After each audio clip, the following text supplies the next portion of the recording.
All right, my name is Leah Adams, and I am a melanoma survivor. I'm also a daughter of a stage 4 metastatic melanoma warrior, my father, a member of the Melanoma Research Alliance MRA Leadership Council, and a proud supporter and advocate for the work MRA does every single day. It is truly an honor to welcome you to this final yet important session, Building a Melanoma Community panel moderated by MRA's Renee Orcione. For so many of us, melanoma is more than a diagnosis. It's a life-altering experience that reshapes our identity, families, and our priorities, and our sense of connection. While research, innovation, and treatment advances are critical, community is equally important. Community is what carries patients through uncertainty. It is what supports caregivers through exhaustion. It's what turns isolation into strength. That's why this final panel matters, because community is powerful.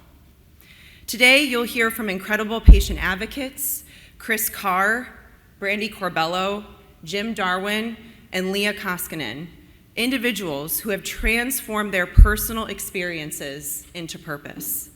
Each of them represents the resilience, vulnerability, and courage that define this community. As someone who has walked this path personally and alongside my father, I know how vital it is to be seen, to be heard, and to be understood. Building a melanoma community isn't about just gathering people in a room like this. It's about creating spaces where stories are heard, they're honored, and they are acknowledged, and knowledge is shared, and hope is strengthened. So thank you for being here today, for supporting this patient forum, and for being part of a community that refuses to face melanoma alone. Now I'm honored to turn it over to Renee and our incredible panelists. Thank you. Awesome. Good afternoon, everyone. I'm Renee Orcione, MRA's Associate Director of Communications and Engagement. It's my honor to moderate this panel, as this is my 7th MRA Patient Forum. And I want to thank everyone for being here and staying with us as we close out what has been an incredibly powerful day. Throughout today's sessions, we've explored cutting-edge research, clinical trials, AI in patient care, prevention strategies, and practical navigation tools. We've heard from leading experts and patient advocates, and we've talked about science, innovation, and what's ahead. Now we're going to talk about something just as critical, building community and advocacy work. Our final session of the day, Building a Melanoma Community, shines a light on the many faces of melanoma advocacy and the many paths people take to make an impact. We all know that melanoma touches people of different ages, races, geographies, and backgrounds. It affects parents of newborns, veterans, entrepreneurs, young adults, and retirees. It includes rare subtypes like acral, mucosal, and uveal, and each lived experience shapes how someone looks at advocacy. Our panelists today reflect that diversity of experience, but they share one thing in common. Each transformed a personal diagnosis into action. As you all listen, I encourage you to reflect on your own journey. Advocacy doesn't have to mean starting a nonprofit or speaking on a stage. It might mean joining a registry, sharing your story, talking to your community about sun safety, or supporting another patient. There are many ways to build a community, and every single one matters. So I am now honored to introduce our 4 advocates here today, starting with Chris. Chris Carr was diagnosed with acral melanoma, a rare subtype that is most likely to impact people of African descent and is often diagnosed at later stages. Through his experience, Chris recognized the need for equity and representation in research. He's been actively involved in MRA's rare registry and works at the intersection of patient advocacy, research, and industry, helping to ensure that underrepresented voices are included in scientific progress. Leah Koskinen was diagnosed with cutaneous melanoma in her early 20s, shortly after the birth of her first child. As a young mother navigating treatment and family planning, she became deeply motivated to protect the next generation. Leah has built a strong grassroots advocacy presence, working with schools, first responders, and her state representatives to advance prevention and sun safety initiatives at the local level. Jim Darwin was diagnosed with cutaneous melanoma in 2022, and after losing a close friend to the disease, he felt called to do more. A Marine veteran and lifelong golfer, Jim founded his nonprofit, getnakedtoday.org, to promote early detection within the golf community and among men who may not regularly see a dermatologist or know how to care for their skin. And last but not least, Brandi Corbello was building her career as an entrepreneur when she was diagnosed with melanoma at 30. Rather than stepping away from that path, she leaned into it, founding her very own sunscreen brand, Melon. Brandi is passionate about prevention messaging that empowers rather than frightens, and meeting people where they are through wellness, lifestyle, and business. So each of these advocates bring a unique perspective, and together they show us that advocacy is not one size fits all. So with all of that, I'm excited to get started. And first, I just want to give each of our panelists a moment to share. Is there a specific moment that you recall in your journey that sparked your interest in becoming an advocate? And why don't we just start with Chris? Hello, everybody can hear me? I think realizing that I would be alive long enough to be an advocate would be part of the turning point. My initial experience was one of, what's happening? Why is this happening to me? What do we do about it? And some of those questions had no answers that could actually be given to me. It was we're gonna do the best we can and figure it out. So I think once I was at the point of deciding was I gonna do immunotherapy, I realized if I made it through, there should be more information available to people with my background, because at the time, so few studies had a large or significant number of African Americans in them. My age group, numerous elements of my identity weren't necessarily represented in the majority of the studies. And so I was fascinated by the actual science of it all. And Dr. Shustari gave me one of his papers, and I couldn't understand 90% of it, but I realized there are people doing amazing work, and I'd want to, in whatever way I can, help other people who may not have had the benefits I had in terms of clear clinicians or access. And I think in meeting other folks a year or two after into my recovery, where I was like, okay, I'm still alive, and seeing the passion of all the people like in this room or the people that I was meeting, I realized there were groups of people who were inspiring. And that if I could speak to certain folks that they couldn't access, or if we could share information and best practices, it's a really awesome way to spend the rest of my life that I've been gifted to have. Thank you. That was awesome. Leah?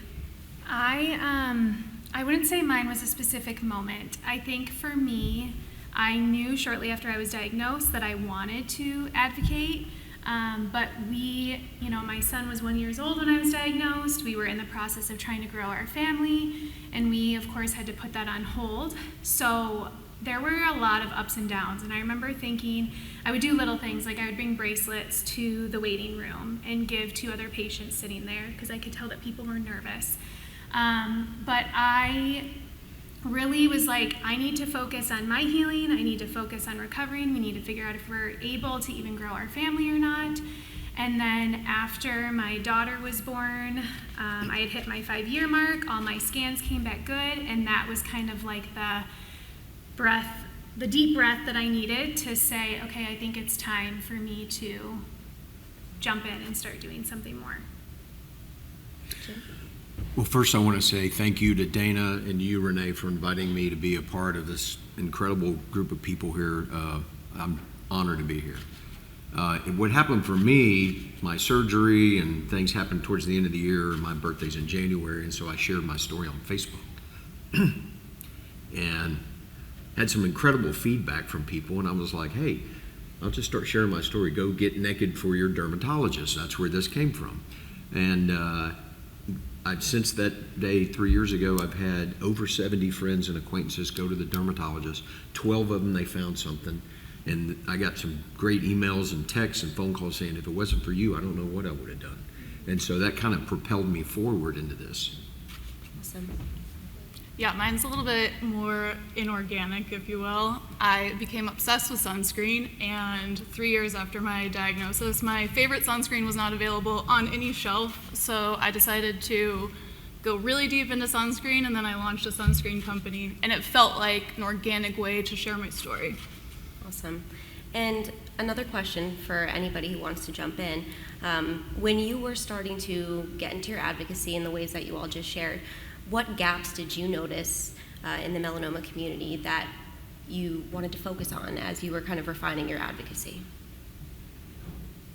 Moms in their childbearing years, being diagnosed with melanoma, pregnancy and melanoma, kids and sun safety. I think my big thing was, as I got on social media, and it's not just the melanoma community, but I think anybody like in a cancer community, I saw a lot of fear and victim messaging. So a big part of me and my brand Melon is how can you make it fun? How can you make it entertaining? How can you meet people where they're at? Because they're not on this side, right? They're living everyday life. They'll never understand until they get that diagnosis. Yeah, just going to the golf shop and playing golf, there's nothing about, covering up when you tee it up kind of thing. And it's rare, but they're getting better about it, to provide sunscreen in the golf shops, or at least to do something. And so that's the other thing about pushing that element forward. Mm-hmm. So. I think for me, something I noticed when I first started advocacy was the idea that if you're part of a marginalized community, your job is to explain to that community what they could do to better their chances of survival, inform themselves. But there wasn't much conversation around inform the healthcare practitioners, inform the researchers, speak to your experience to the scientists. And the majority of the past 3 or 4 years, my excitement has been, when I'm in the community, I talk to black folks and brown-skinned folks that melanoma is an issue for us. And I explain the difference between some of the UV related and some of the more rare melanomas. But most of my time is speaking to healthcare professionals, researchers, scientists, and folks who don't get to see the reality of the different people affected and the marginalized community, the vulnerable people that aren't included in some of these studies.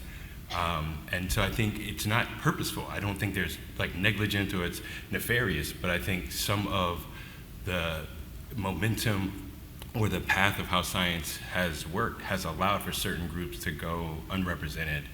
And just telling those groups, well, here's how you get involved, doesn't affect the actual policy or the people who fund studies saying, is your study legitimate if there's only one black person involved? Would any of the people of European descent here take medication that was only tested on people that were black? Yeah, and I think you bring up an important point of getting together with researchers who might not see patients in the clinic, and I think that's why we find today so valuable, because we're able to bring together researchers, clinicians, patient advocates, other advocacy groups, and it's a time where we can all come together and share these messages that might not be so visible all the time. And I'm curious, how, Chris, just following off of that, how were you able to meet researchers where they are? How did you get into the rooms with them, and how did you have those conversations? I did a horrible job of doing that. I came to MRE the first year and I was so excited that I met all these folks and I've made art a lot of my life, and so I met researchers where they reminded me of my friends that were painters, where they're like, I stay in the lab. I do not go out, I don't party, I don't kick it. I'm only worried about the zebrafish and as the telomerase inhibits. And it was like, whoa, we relate. But I also had that artist excitement of we can change the world, and the way you do that is being overt. It is not incrementally, it is speaking truth to power. And some of the people I was speaking to were like, my grant is tied to a university that's tied to a federal administration that's tied to, I don't even want to have this conversation with you. And I had to learn when, where, and I'm still learning it, when and where to have that exuberance and that passion. And I get excited, and some scientists are like, and so I'm still working on that. But I think the trying to root it at, I inform myself. I try to make sure anyone I speak to, I've tried to do some research, and so I'm not walking into them just blundering. And give grace to myself in that everyone's doing the best they can. Yeah. Jim, I want to ask you the same question, because in my intro of you, I mentioned how you're trying to reach out to men who may not value their skin health, who may not know anything about checking their skin. So I'd love to hear the same question. How are you meeting your community where they are? How are you best communicating with them?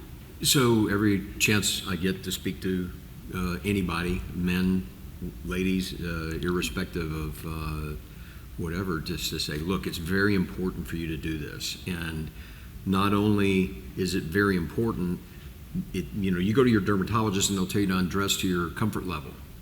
Don't do that. You have to get completely naked. And the reason for that, I had a neighbor friend, Greg Honeycutt, it was on the bottom of his foot. He lasted a year and died. My fraternity brother, Andy, it was under his armpit. Met a gentleman at MD Anderson, it was under his scrotum. These are places where the sun doesn't shine.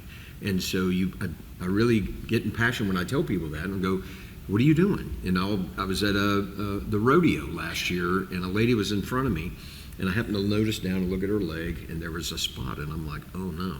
And so she stepped away from the bar. I go, pardon me, if you don't mind, but you've got a spot there. She goes, oh no, I've been to my dermatologist. I was like, great. At least you went and took action.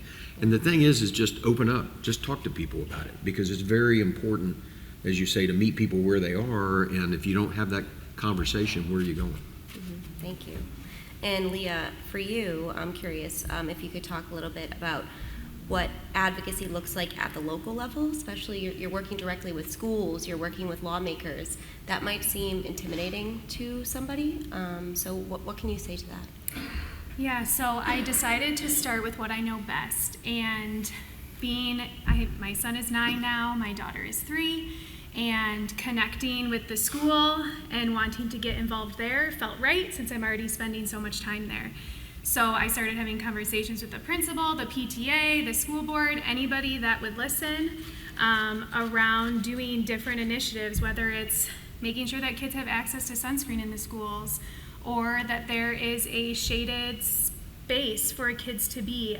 One thing that I have noticed that I cannot unsee is so many playgrounds in schools and parks do not have any sort of sun coverage for these kids. When I'm there for field day, there is like one dinky little tree that always has 4 parents underneath it, because that's all that it fits. So just talking to whoever would listen and who could help me make an impact. And we actually just finished building a pavilion at my son's school, so we did the thing. Good job. Amazing. And Brandi, you mentioned, avoiding fear-based messaging in your advocacy work. What has been the response to that in your community? I think it's twofold. So I think there's 2 sides of it. Being a melanoma survivor, but also being a sunscreen founder is interesting, because I think people have different expectations of you, right?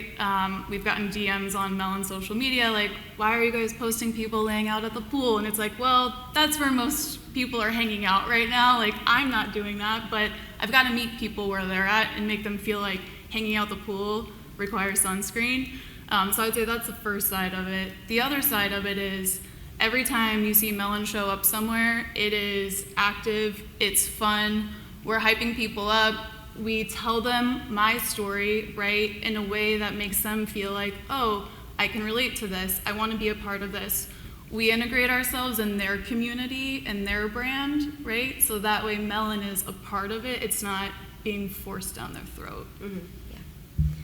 Yeah. Now I want to shift gears a little bit. I'm sure a lot of people in this room can attest to, and I've heard from you all, is that sometimes a melanoma diagnosis takes away a lot of control in your life. And I'm wondering how you all used advocacy to kind of have control again. And how did that feel? Anybody can jump in. Yeah, I think, you lose so much control of your body, your timeline, your future. And advocacy doesn't fix that, but it gave me a place to put the fear and energy in a way that felt constructive. I'm allowed to decide what I do with this diagnosis that I did not ask for. Yeah, I would add, when I got told by my dermatologist that I had melanoma, and I kind of went into a gray out zone. Everybody knows when you get diagnosed, now what? And lost a good friend, golfing buddy, to melanoma in 2001. I played the last round of golf with him, and when she told me that, that's what I thought of was Glenn. And advocacy, really, like you just said, really gets me to control. It's something to do. And I have a little saying I do that says, if you want to change the way you feel, change the way you act. You want to change the way you act, move your body. Something that physical, that getting out and doing things is energizing, and it gives you a purpose. Yeah. I'd actually flip this question a bit. I think something I learned is you never had and you never will have control of cancer. So out of your control. But what is in your control is how you're a steward of your body, your energy, and your time, and that's what I focus on. Yeah. So, sorry, did you want to jump in? Well, I'm not sure if it ties into control, but I think directed purpose, or the idea of how I can use an experience that people might consider to be negative as a part of a larger path, and like recognizing like a teleology of growth, and that certain things that I've experienced, other people had experienced and never told me.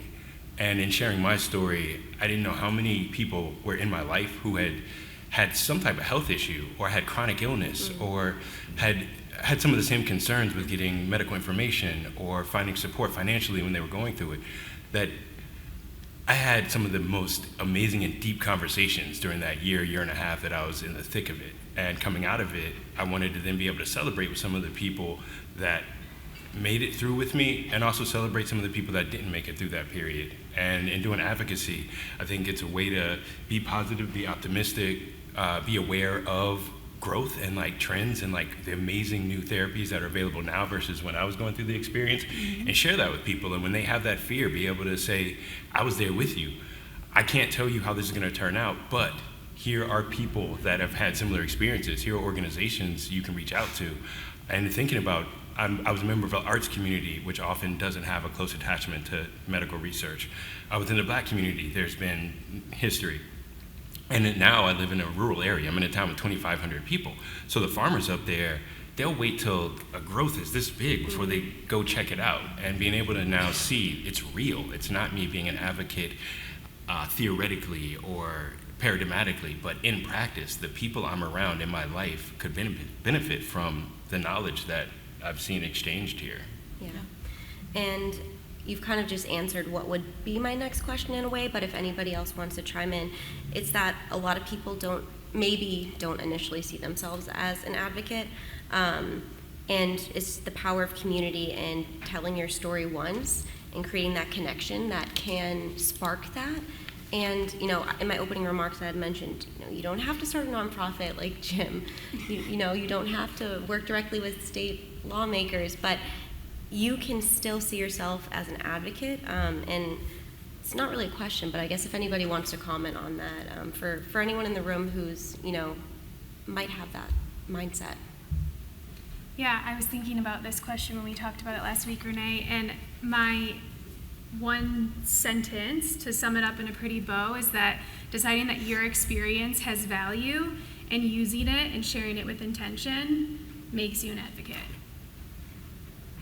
Awesome. Ditto. Go ahead, Jim. No, Jim, please. You sure? So to add on, I think it will be an organic reflection. Like me being an advocate, is I looked up and I saw how many Black oncologists are here? Why? And prior to getting into this work, I'd done DEI work for like 10 years. I was doing sexual harassment prevention training back in 2003. And so I've had an attachment to protecting and working with vulnerable communities. I've had an attachment with who are the voices that aren't often heard and how can we amplify them. And seeing that there were people receptive, seeing that my oncologist was very direct about the lack of diversity amongst the studies, amongst the researchers, amongst oncologists. Meeting folks down here like Dr. Vito Rebecca, when I brought up certain issues around diversity, he's like, yeah, I work in Baltimore and this is a problem, we need to da-da-da-da. And that reality of like, it's not a stretch, it's not having to put on a caricature or start a new persona. There'll be real things that people have experienced that just organically, I think, will lead them into advocacy work.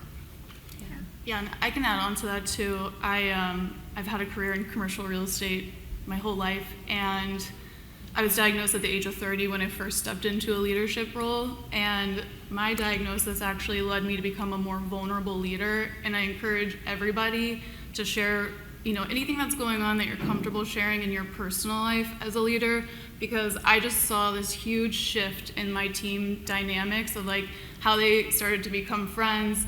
People have gone to each other's weddings, and they're supporting each other in a different way. So to me, sharing my story at work allowed people to realize there are ways to share your story. Yeah, absolutely. I wanted to just ask Chris a question. Because of what your advocacy is specifically about, how do you make research feel less distant, less intimidating, so that patients can see themselves in the process? I guess, how did that happen to you, and how does your work, push that forward? I think the people that I've engaged with, and asked me to be curious and encouraged me to ask about my medical condition, the possible treatments, and they didn't give me you're an artist and a writer and a historian, you're a medievalist, you are not going to understand anything about the science behind this. They were very much if you want to know, I will point you in the direction. And you could see their excitement in that. And then in speaking to other people, I think folks have lost trust sometimes in certain fields around the medical industry or healthcare as a profession. And talking to my friends and seeing them be like, oh, wow, you got cancer? Well, I guess you're going to have to go to the ashram in India and eat fruits and berries. And I'm like, whoa, there's science involved in this. And you're not going to go speak to scientists because you don't trust them. Is there any way then that we can get this information exchange going? And I remember I was speaking to a surgeon, and they were talking about kind of the issues in drug interaction. And I was like, well, what do you do for people who are on hard drugs? And they were like, what? And I was like, how do you all navigate anesthesia if people do real drugs? And she's like, oh, people like that don't take care of their body, so they wouldn't have these type of surgeries. And I was like, what are you talking about? People you went to medical school with did drugs. And you could see this distance of reality from how this surgeon viewed the community. And so I think that also, it keeps it close. When you see the need, I'm sure, as you said, as a young mother, a couple of us were below the average age of normal diagnosis. Mm-hmm. So that immediately you'll see this, whoa, there are other people like me who aren't necessarily given the information or support. Yeah. Mm-hmm. Yeah. And Leah, talking about trust with, the research community and your care team, you had a lot of really personal decisions to make. That have shaped your advocacy in some ways. Could you speak a little bit about that and how that relationship, formed where you are today in your work? Yeah. I was very grateful for the team. I had everything done at University of Michigan, and we were very collaborative on what my diagnosis was, what that meant, what the statistics were, what steps I needed to hit in order to decide if even having another baby could even be an option, and what the risks were if we chose to do that. And yeah, it was such a hard decision to make, but I could not have done it without the support of all of these different people coming together. Does that answer your question? Yeah, I was just curious how that shapes the way you show up in your community today and the way you speak to your community. Yeah, I think it just drives the passion. It was twofold for me. It was the diagnosis itself, and then it was the, hey, you may never be able to have another baby. So there was a loss twice, or a heartbreaking news twice. And so I think it just really continuously drives my passion, because I think finding out about the having to either wait or not have a baby at all was just as heartbreaking, if not more, than the initial cancer diagnosis, honestly. So it's been a lot of years now, but I can feel those feelings like it was yesterday. Mm-hmm. So I think it continues to propel me in everything that I do. Yeah, and everybody here is obviously really passionate about their advocacy work, and of course, your diagnosis plays a critical piece in your life. But a question that I want to ask is how you actually balance that advocacy and that piece with your everyday life, because it's important to have that balance. I think we've been talking about that a lot. So I would love for each of you to just speak to how you maintain that balance and how you take care of yourself while being an advocate? I think my biggest thing is I never miss a workout. So like regardless of what's going on professionally, personally, I will never miss a workout. I work out every day. That's number one. Number two is controlling like what I put in my body. So I also travel a lot for work, so I plan ahead and I just make sure I can get enough protein and do all those things. So to me, like that's my balance, right? Is never miss a workout, watch what you eat. Yeah. Well, if anybody's got a couple of extra round to it, I'll take a few. So yeah, it's always I'm so busy with everything that I'm doing. It's tough, Yeah. and but the whole thing is you have to make time. And something I'm famous for from my wife telling her, she's like, let's go do this. I'm going to be too tired. I'm like, we can sleep when we're dead, right? So just get up and go. You don't know how many good days you got left here, so you know. Yeah, I think it's the cliche saying of we all have 24 hours in a day. It all depends on how you want to spend it. Yeah. I try and integrate it into everyday moments too. I get my kids involved. I get my community involved. It's very intertwined, but then at the same time, I'm also a mom and a wife and a friend, and I don't always want to be the sun safety lady, as some of the kids at school call me. So it's nice to be able to also just be a mom or a wife or a friend and take a step back from that too, and then it recharges me to get back into it. Chris? I think for me, having a multifaceted approach to how I engage with advocacy helps, so that most of the time I'm not speaking to scientists. Most of the time in my friend group, I'm not advocating to researchers who are in a lab in the Netherlands about what they can do to take advantage of Moroccan citizens in their area to get diverse skin samples. But I can learn more about where are the biobanks? Why are there so few biobanks in countries in Africa, and why do we have so few relationships with them? What can I do to try to find the people here, find the people there, get them to speak to each other, and work out all the administrative stuff on their side of it?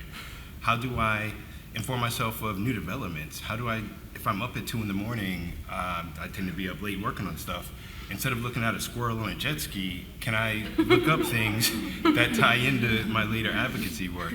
And I mean, internet's wild.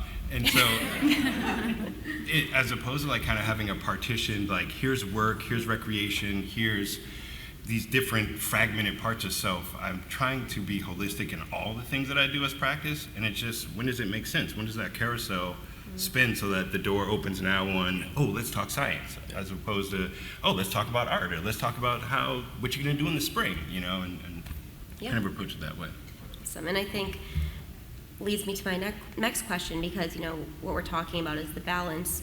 Your time as an advocate isn't 24/7, and of course there was a time before your diagnosis as well. And I'm curious how each of you have transformed your professional skill sets or your life before melanoma into advocacy tools. So like, what have you pulled from your life before you were diagnosed, whether it was professional experience, whether it was lived experience, and how has that shaped the way you approach advocacy? And I would love if everyone could comment on that.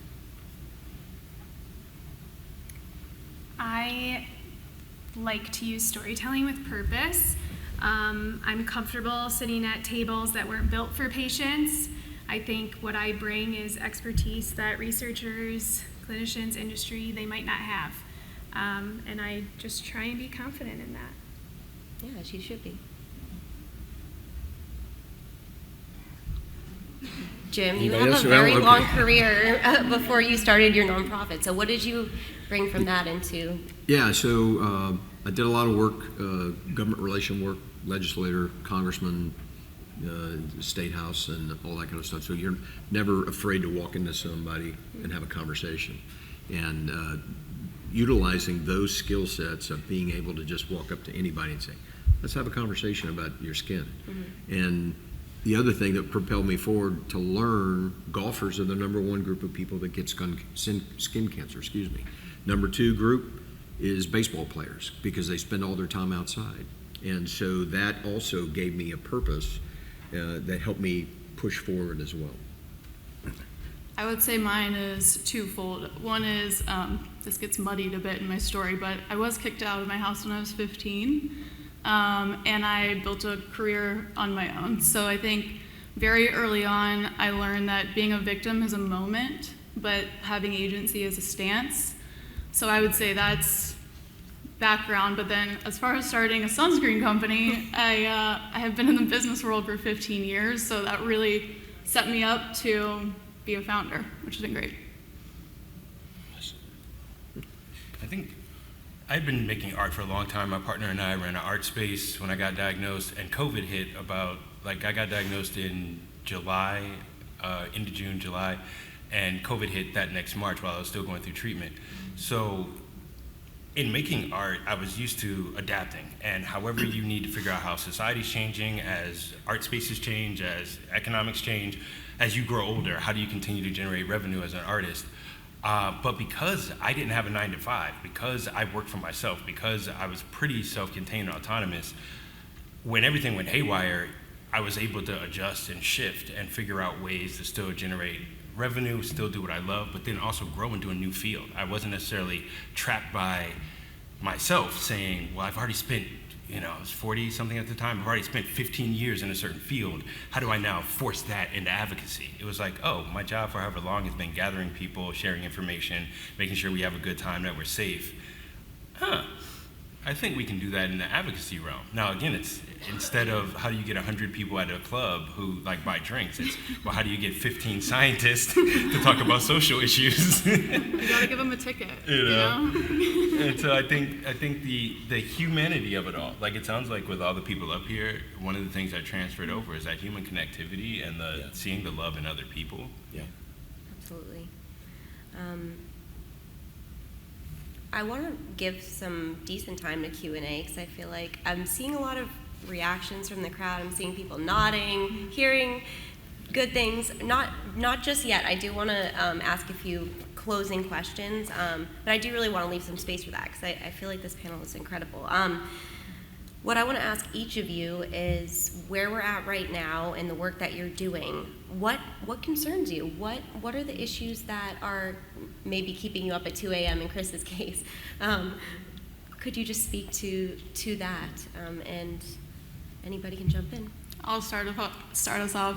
Fake news about sunscreen being bad for you and causing cancer. There we go. Mine is what we know about tanning beds and how normalized they still are, especially for teens. I don't know anything keeps me up at night other than the things I've learned from all of you guys and your concerns, specifically you, Chris, the brick walls you've run into and how you're breaking through them. But I guess it's just getting out there and saying, presenting that information and not stopping. Don't stop, don't give up. Keep going forward and keep talking. So. Yeah.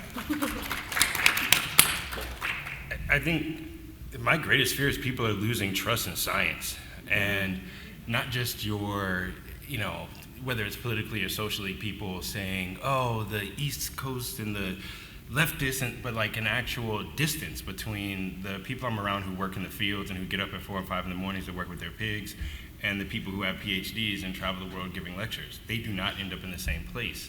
They're not real to each other in some circumstances. And with the addition of the media and the targeting, at a certain point, I have to say, as a member of a community that's not often been involved in studies, how would I feel knowing that you can't use woman or black or and get federal research? Well, when we do the general study, I'm not accounted for. The only way we get the information we need is if we do a specified study, but you can't. That frightens me. Mm-hmm. And I hope that real science can still be done, that people figure out how to work around language. And so my other fear is that people lose courage. One of the things that I would say and offer to any of the scientists here, be courageous. Be willing to say some uncomfortable things to some people that don't want to hear it, because it does save lives. It does have an effect downstream. Yep. And I don't suggest that you risk your career, your research, your institution. Again, that's for you to sort out. But I'm worried that my friends who are trans, if they develop cancer, people weren't allowed to study the hormone therapies that they were on during their transitions, and they know how that's going to interact with their immunotherapy. I'm worried that entire groups of people are being told they don't exist medically. And unfortunately, it's hard for the scientists to publicly stand up and say, we still got you. And so I'm hoping that people figure out a way to say, we're still here, we do real science, no matter who you are, what your identity is. But right now, I fear that we're losing that, not courage, but that fortitude, and that like fear and bullying is out of hand right now. And people that are normally left to do work can't do their work. Yeah, absolutely. And I think it's important to share those vulnerable fears or those barriers. I do want to close on a positive note, an empowering note. And my last question to all of you before we open it up is if anyone in this audience wants to make an impact, what's one small but meaningful step they could take to maybe start their advocacy journey? I'm going to repeat what I said earlier, deciding that your experience has value, and then finding one person to share it with. And then it becomes a ripple effect, and then you connect with other community members, and this person actually knows that person who also had melanoma, and then that person knows that person, and then before you know it, you've shared your story 25 times, and you're a pro at it. So you have value, please share it. Don't be afraid. Nobody's going to bite you. Even if they turn your way and go, you're, I don't know what you've been doing or thinking or whatever, it's no good, but just go to the next person. Whoever says no, there's going to be a yes, so keep going, is my thing. I think my biggest thing for anybody is, this is the way I think about it, take it or leave it, but cancer is like a chapter, right? And you are the author of the book, and I don't know about you all, but I have like a 10-book series, so it's a piece of you, but it's not all of you. So how do you meet everybody where they're at, remembering that cancer is a small part of you? It's a big part of you, but it's a small part.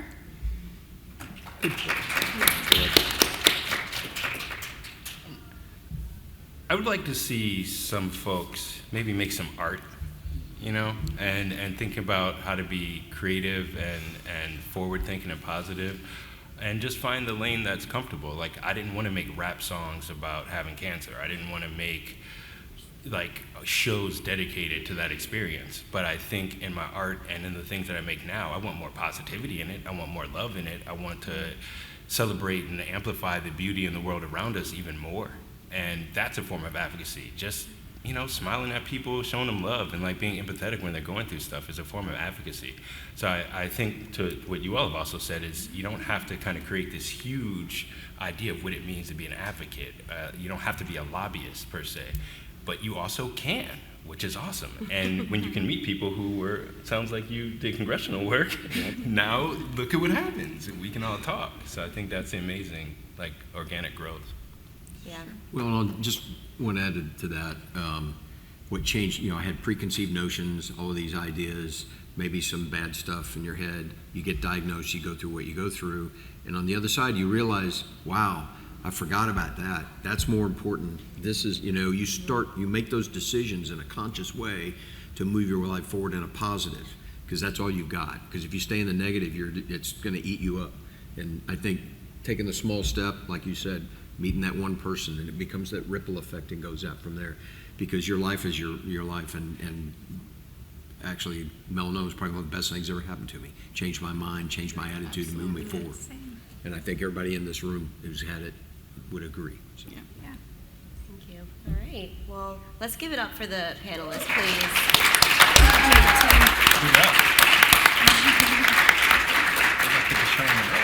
Yeah, we got some time for Q&A. So what do you all want to ask these amazing folks up here? It's hard for us to see. We covered it all.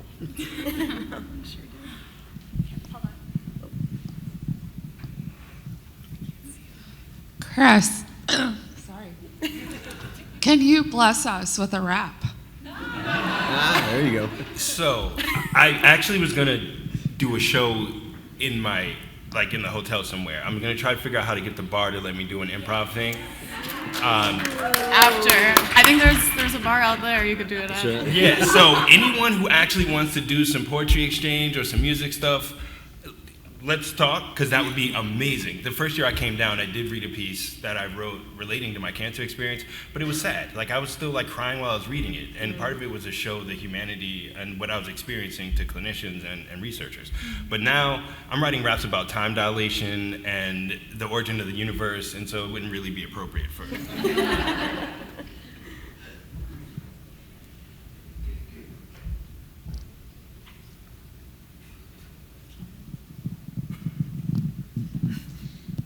No questions. Just thank you guys for existing, for sharing. This was the most enlightening. I think I can speak for us all. We're leaving here on the ultimate high today. So just thank you for this. Thank you.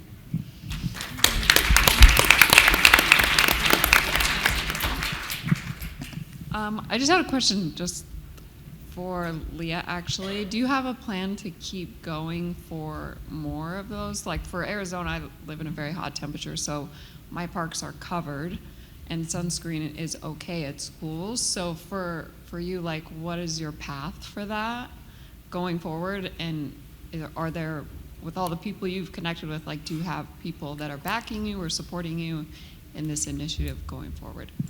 Yeah, so I ended up partnering with the construction tech team through the high school, and then a local contractor. And the hope is that the three of us can start doing this at other elementary schools, branching it out to parks, playgrounds, anywhere that needs some of that. There's like a garden club in our town that has talked about wanting one. So that's the hope. If somebody like wanted to go forward and start that, what would be the biggest tip? Schools are hard because there's so many moving parts, and it really depends on if you need to work with the principal, the PTA, both. My best advice would be to just start talking to people about it. Start having conversations with whoever you can get in front of and have them kind of direct you to who it makes sense. Because there's so many different building codes and things that you have to go through when you're on school grounds. So whoever you can get in touch with first, and then just keep working your way through. Going to keep passing this on along this table. First and foremost, Renee, panelists, you did incredible. Chris, this question is for you. For somebody like me that has been a big advocate in this space, has done a lot of social media content, I tell my story, I tell my dad's story, but I'm also a white female. My dad is a white male. How can people that are, not people of color be better allies for somebody that looks like you, people that are brown, black? I think that there's a really important opportunity that people that look like me can be better allies, and how can we do that in the space of social media and where we're at today? I know I just extended this an hour, by the way, sorry, but I just wanted to know your immediate thoughts on that. Okay, so if we want to organize a Let's Change the World gathering also at the bar, I'm down for it. We're going to need about 19 hours just to start. But I'm wearing this shirt that says "In Segregation." And I feel like right now we still live a segregated world, and as long as that continues, it's going to be very hard to accomplish what you're seeking, by no fault of your own and no fault of the other people involved. I think if you have people in your life, it's easier for things to be real. If as community we gather, and one of the things I love about MRA is this is now real community for me. I've seen Eileen, I get updates on how to manage our beehive, and so there's an overlap of outside of race, class, gender. I don't know how much anybody makes. I have no idea what your jobs are half the time, other than like the scientists, but I don't know how much money scientists make. And so it's outside of these normal social constraints, and there's a real overlap. So I would suggest, while we're here, let's think of a way we can collaborate. With Black Land Ownership, we do outdoor stuff, and sun protection is something we have to talk to people about, especially in central New York. I work with conservation entities, and there's always, I think, a way to collaborate if it's authentic. I think allyship is very tough, and not to go too hard, but it was 3 to 4 years of ally. A new government got in, and a whole lot of white folks were like, we actually weren't allies. We got money saying that stuff, and now we got to make sure we don't even mention it. And there are people now who are even less hesitant to accept whether it's assistance, help, or to collaborate with people. There are tons of groups who are like, we'll do it on our own. And it makes it hard to collaborate.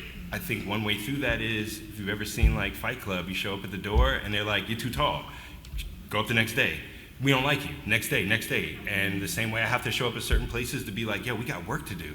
And eventually people are like, oh, you really here to do work? Okay. There's a corollary to that, I think. Okay. Thank you. Sure. See a hand.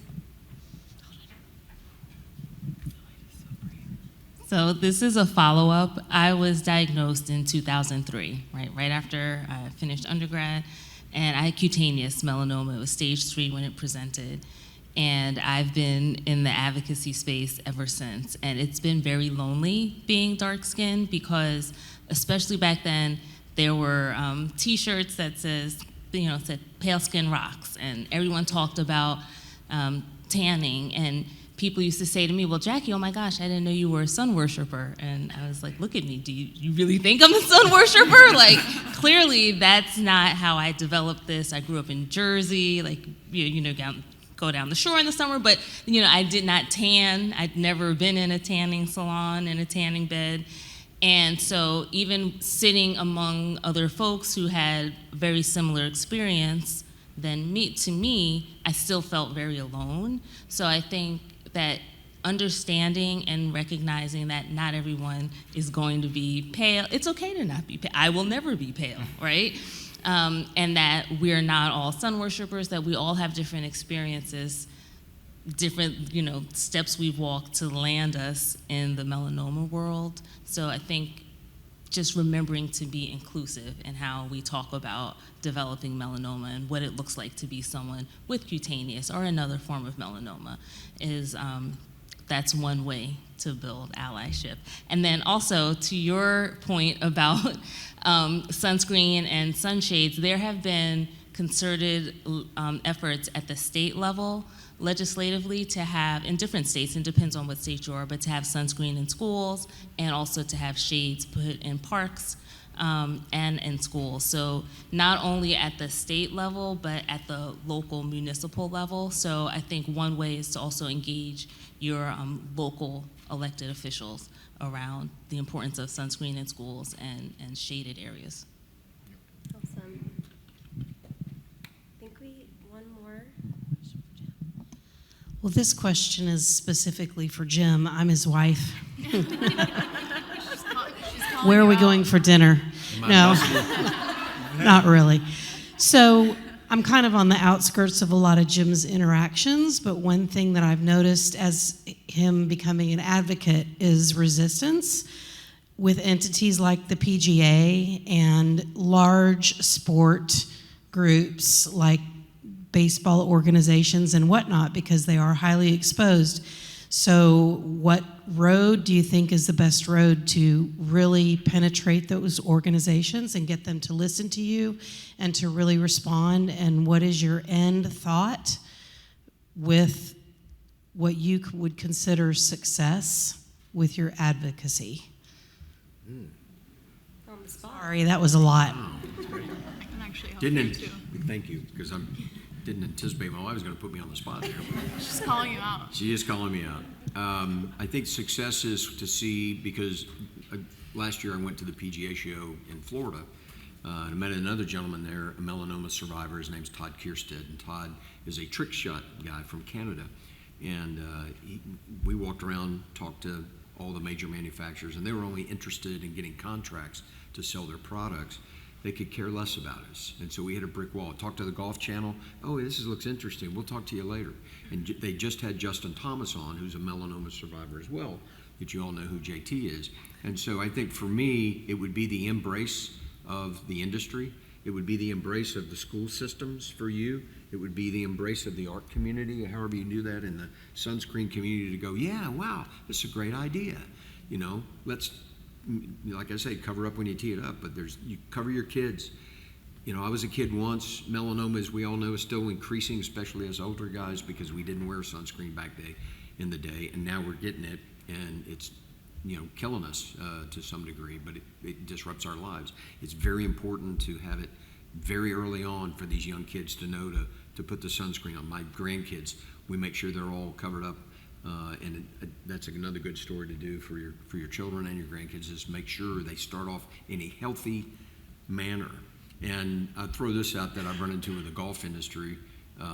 Name for me one industry that doesn't require their customer to participate in a safe and healthy manner. So we have a lot of litigation that goes on, people getting sued left and right. Why is the golf industry any different? They owe that to their customer, the golfer, to advocate for showing up and telling them to cover up, so to speak, because that perpetuates that industry going forward, and it perpetuates your customer being in a safe and healthy manner. Oh, terrific. I can help out here. Golf is actually our #1 channel at Mellon right now. So we are in over 150 golf courses selling our sunscreen. Every single golf course went through more than 200 units of sunscreen last year, which was amazing. The thing that opened up for us is we were actually at every PGA Open, sitting in the clubhouse and in the locker rooms for our wives and the golfers. Oh, yeah.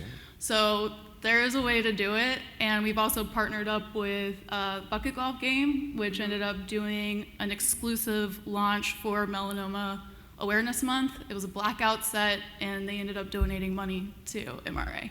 So there's a way to do it. You just have to get the network going. Awesome. Well, I want to give Leah and Chris a chance for any closing thoughts from you two, and then I'll close everything out for today. Justin Thomas, reach out to Jim Darwin. The golfer, reach out to him. Reach out to him. Yep. Yeah. I'm working on it. So, yeah. I just want to give a shout out to some of the healthcare people, like Dr. Moskowitz is how I got directed to Sloan, and I want to say shout out to Dr. Shustari, which his personality was probably the best that could be oriented to me doing what I needed to do to stay alive, and he put his foot into it, and so I appreciate Shustari. Dr. Rottenberg was the dermatologist, awesome. Dr. Arian, my surgeon, she held my hand and looked at me when I was talking to her about the surgery, and I was like, how do I have to change my life? She's like, you're going to stop drinking, you're going to stop smoking. I looked at her and she was like my grandmother would, you're not gonna mess up my surgery once I get it done. And I was like, you're right, I won't. The fear is in me now. And Dr. Hay, my therapist, I initially went there because I was having anxiety attacks and panic attacks. And I ended up speaking with her for probably 3 or 4 years into my recovery, and it dealt with how I acclimate to what's important to me in life now. How do I engage with my family? I have elders, and my plan prior was people act up, I'm not dealing with them. And then it's actually, no, everybody in my life's important, so how do I navigate that? So I want to remind myself of the holistic care that I got. And I'm excited to talk to you all about cell metabolism and early screening, because I've been hearing more about that, and apparently it's awesome. And melanin in general. There's some people here who are studying how skin works, but not just for melanated people, but what role melanin has as a function, and apparently there's new things going on. So I just want to say thank y'all for doing what you do, and continue to be courageous. To all the folks up here, y'all got me fired up. I'm not going to go back. My partner's going to be so overwhelmed. I'm going to be yo, and then I meant that. She's going to be oh, Lord. And thank you and MRA for convening and making sure that patients have a voice here, and that patient advocacy is not just pushed to the side. Thank you, everyone. Yeah, I just want to echo the shout out to medical teams. I feel like right now on social media, there's a lot of hate towards doctors, and they all have the best intent to help you manage your health. So please give them a little bit of grace and a break, and also thank MRA.